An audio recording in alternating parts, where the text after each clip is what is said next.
Imagine a young man of just 14 ascending to the throne of the largest empire of antiquity, wielding near unlimited power with a personality as extravagant as it was controversial. Heliogabalus was not just an emperor. He was a symbol of excess, debauchery, and rebellion against everything considered sacred and traditional in Rome. Known for his unrestrained lifestyle and shocking behaviors, even to the most liberal of his time, he became a legendary figure, seen by many as the ultimate example of depravity and madness in power. But who was this young man who, in a few short years of reign, brought chaos to the heart of the Roman Empire? Get ready to dive into the life of El-Gabal, the emperor who broke all conventions and was branded as the craziest ruler in Rome's history. El-Gabalus's journey to the imperial throne began far from Rome, in the lands of Syria, where he was born into a prestigious family with deep ties to the imperial dynasty. Raised in the heart of Syrian culture, he inherited not only the blood of a powerful lineage but also the title of high priest of the god El-Gabal, a solar deity that would guide many of his most controversial decisions. His path to the throne, however, was not through natural succession but was orchestrated by his grandmother, Julia Mesa, a shrewd and ambitious woman who did not hesitate to use her vast wealth and influence to see her grandson rule the empire. El-Gabalus's destiny was closely tied to the assassination of Caracalla, one of the last emperors of the Severan dynasty, and of whom we already have a video on the channel. I'll leave the link in the card above, but I recommend watching until the end of this video, as we'll also have it in the final screen. Just click to check it out. With Caracalla's fall, the empire fell into the hands of Macrinus, a usurper who quickly became unpopular.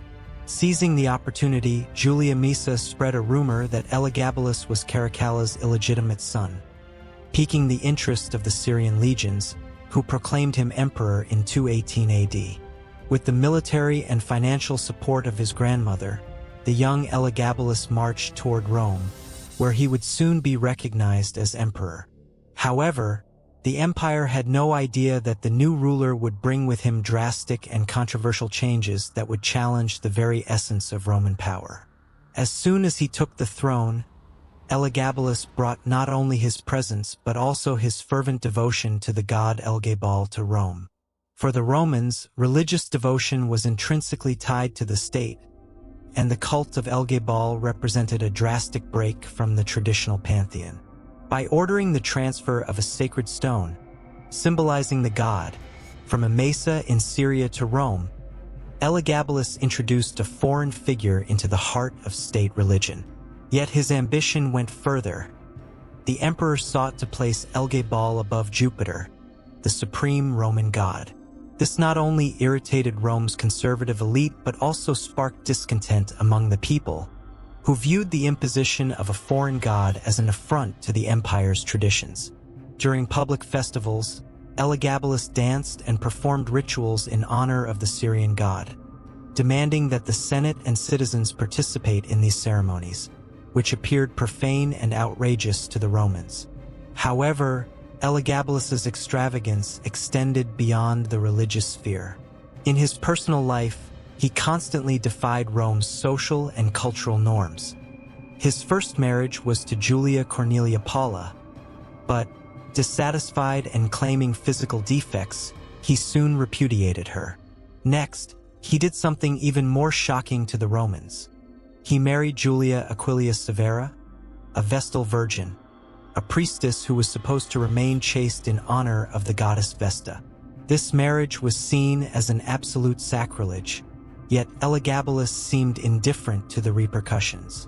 Later, he married Aeneia Faustina, the widow of a man he had executed, showing a total disregard for Rome's moral and social norms. To the scandal of Roman society, El-Gabalus also maintained public relationships with men, with his most notable partner being Hierocles, a slave.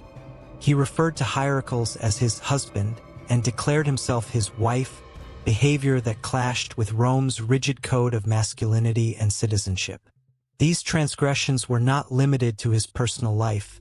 as El-Gabal went out of his way to publicly display these relationships, challenging traditional ideals of what was expected of an emperor. What truly elevated El-Gabalus's eccentric image to a level of incredulity were his behaviors within the palace itself. The emperor began to appear in public in feminine attire, adorned with jewelry and makeup, an image utterly opposed to that of a Roman leader's austere persona. His court was frequented by dancers, actors, and people of questionable morality for the time, and he himself seemed fascinated by the role of a prostitute, to the point of establishing a brothel within the palace where he offered himself to commoners and soldiers. El-Gabal even offered rewards to doctors who could perform surgery to give him feminine characteristics, suggesting a quest for transformation viewed with extreme discomfort and disdain in ancient Rome. The apex of his eccentricity was reflected in his extravagant feasts and deadly spectacles. In one infamous instance, during a banquet he hosted, El-Gabal ordered rose petals to be released from the ceiling in such large quantities that some guests ended up suffocating, symbolizing his sadistic pleasure and lack of empathy. Such behavior, marked by entertainment at others' expense, left a deep mark of aversion and fear, alienating both the aristocracy and the Roman people. In an extremely conservative society, El-Gabal went even further by involving women in state matters, something unheard of at the time. He brought his mother, Julia Soaemias, into the Senate in an official session, an act that scandalized and deeply angered the senators. Additionally, the emperor planned to create a female senate composed exclusively of women. The location chosen for these meetings, the Quirinal Hill, was traditionally reserved for matrons, and the project generated rumors and mockery that only increased the emperor's discredit among society. El-Gabalus's reign was marked by a series of innovations considered both failed and destabilizing. It was not long before Julia Mesa, realizing that her grandson's popularity was waning and that he had become the target of conspiracies, suggested he name his cousin, Alexander Severus, as his heir. However, when Alexander began gaining the support of the Praetorian Guard, El-Gabal tried to reverse his decision, resulting in disastrous consequences. In 222 AD, the Praetorians, tired of his extravagance and reckless behaviors, revolted and brutally assassinated El-Gabal and his mother. Their bodies were dragged through the streets and thrown into the Tiber River, a punishment reserved for traitors. El-Gabalus's legacy endures as one of the most controversial emperors in Rome's history. Although some modern historians suggest certain aspects of his life may have been exaggerated, he is still remembered as the Mad Emperor, a symbol of the consequences of excess and disregard for the values that upheld Roman society. If you enjoyed the video, go ahead and leave a like, subscribe to the channel, and turn on notifications. And for those of you who waited until now, take the opportunity to watch the video here on the screen about Caracal's story, one of the cruelest emperors in Rome's history.